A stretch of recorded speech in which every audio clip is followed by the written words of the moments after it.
pikir sebenarnya lebih praktis dan lebih gampang juga. Tapi sadar nggak sih kenyataannya itu semua sampah botol plastik itu nggak semuanya bisa terurai loh. Biasanya nih ya, itu cuma sampai tempat pembuangan sampah. Bahkan nih ada juga yang sampai jadi pencemaran lingkungan ya. Tapi kalau misalnya nggak praktis ya, gue kan selalu lupa bawa air dari kos. Nah, makanya tuh lo bawa tumbler nih. Lo bawa tumbler. Nah, tumbler ini tuh lo bisa isi di rumah lo. Pastikan lo punya air tank di rumah. Dan nanti kalau lo kelas, lo nggak perlu lagi ke bawah ke kafe untuk beli airnya. Lo tinggal ke depan kelas. Di depan kelas kita kan ada pantry soalnya. Tapi bukannya berat ya kalau misalnya buat tumbler. Ya awalnya emang gitu sih, berat, terus kadang lupa. Tapi lama-lama kebiasa kok. Apalagi dengan lo cuma isi tumbler, lo cuma perlu beli tumbler doang. Lo nggak perlu beli lagi. Terus lo bisa isi ulang juga kan. Lo bisa lebih kurang 20 lah. Jadi deh yuk, mulai besok gue bakal bawa tumbler ke kampus. Nah, gitu dong. Itu merupakan salah satu langkah untuk menjaga bumi kita ini agar tetap aman. Nah, maka dari itu, marilah kita mulai menjaga sustainability dengan mengganti penggunaan botol sekali pakai dengan yang reusable. Weh. Nah, dari cerita sebelumnya, kita bisa melihat contoh dari penerapan sustainability ekonomi atau ekonomi berkelanjutan. Nah, sebelumnya, apa sih itu ekonomi berkelanjutan? Ekonomi berkelanjutan adalah suatu prinsip ekonomi yang bertujuan menciptakan keseimbangan antara aspek sosial, ekonomi, dan lingkungan. Konsep ini memastikan bahwa aktivitas ekonomi pada saat ini itu tidak mengorbankan kemampuan manusia dalam memenuhi kebutuhan di masa yang akan datang. Nah, berbeda dengan ekonomi tradisional. Ekonomi tradisional biasanya tidak melihat aspek lingkungan dan dampak jangka panjang.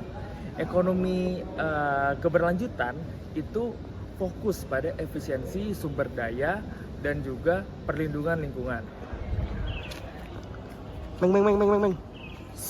Dampak negatif yang pertama adalah biaya awal yang tinggi.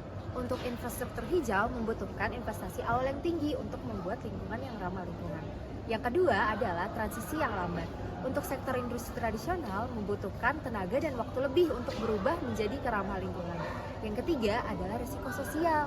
Nah, untuk pekerja penambang di sektor energi fosil, mereka akan terkena dampaknya nih atau kehilangan pekerjaan jika transisi tidak dikelola dengan baik. Yaudah, duluan ya. Makasih.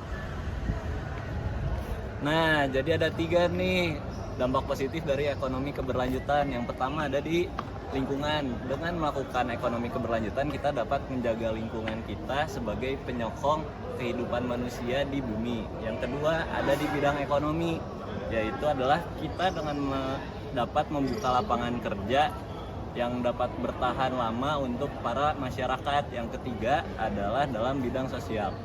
Kita dapat menyetarakan kesenjangan sosial dengan cara membagi rata sumber daya kepada setiap masyarakat yang ada. Nah, tahu nggak sih kalian yang kedua itu kan ada jenis-jenis ekonomi berkelanjutan. Nah, tahu nggak sih ada beberapa pendekatan dalam ekonomi berkelanjutan. Yang pertama yaitu ada green economy atau ekonomi hijau, yang mana definisinya adalah menekankan pertumbuhan ekonomi yang rendah karbon, lalu juga hemat energi dan juga ramah lingkungan. Contohnya seperti apa? Contohnya yaitu dengan menggunakan transportasi umum yang hemat energi dan menggunakan energi listrik. Nah, yang kedua itu ada ekonomi sirkular atau circular economy, yang mana definisinya adalah mengutamakan daur ulang, perbaikan, dan juga yang paling utama yaitu penggunaan ulang material yang mana dapat mengurangi penggunaan limbah. Contohnya seperti IKEA yang mempunyai sistem produksi daur ulangnya sendiri. Nah, yang ketiga yaitu ekonomi biru atau blue economy, yaitu lebih fokus pada eksploitasi berkelanjutan yang mana dapat sambil menjaga ekosistem laut. Contohnya seperti penangkapan ikan secara berkelanjutan untuk mencegah overfishing. Nah, tadi jelaskan penjelasan dari teman-teman gue tadi tentang sustainability economic.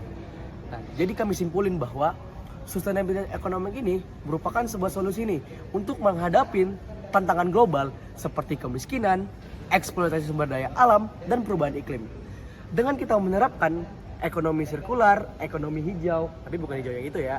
Nah, dan ekonomi biru, kita dapat nih menciptakan sebuah sistem yang lebih efisien dan lebih adil.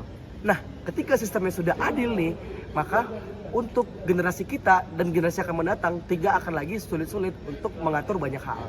Sekian dari kelompok kita, terima kasih.